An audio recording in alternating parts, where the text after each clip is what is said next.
What's up, guys?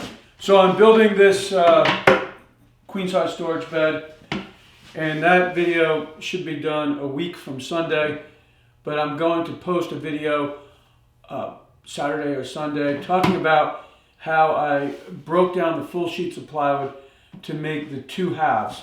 Basically, the cabinet will be two halves, then it'll sit on a base, and there'll be a footboard and a headboard. So the bigger part of the project was these two halves. And so I'm going to make that video. It'll be probably a pretty quick video. It took me 4 sheets to get the two halves.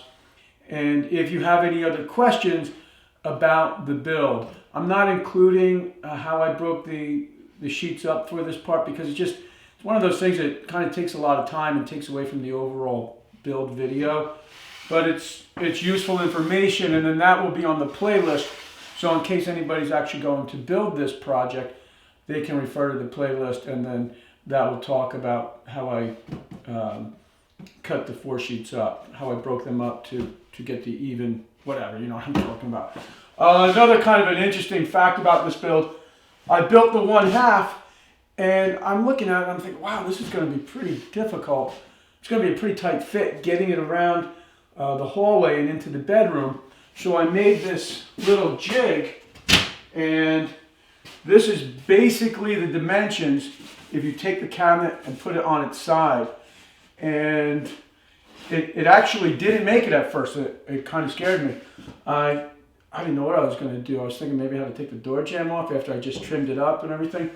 But then, you know, calmer heads prevailed, and I realized that if you went into the other hallway and then into the room, that would work. So anyway, I thought that was kind of a good thing to do. If you've got one of these projects where you think it's going to be a tight squeeze, make up a little jig, and then you can figure out, it just answers those questions. So now I can build this and not worry about it.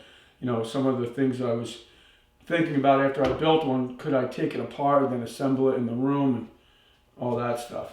But anyway, so if you have any questions on where I'm at so far, I'll include that kind of a Q&A into talking about the very beginning of the build. So that's it.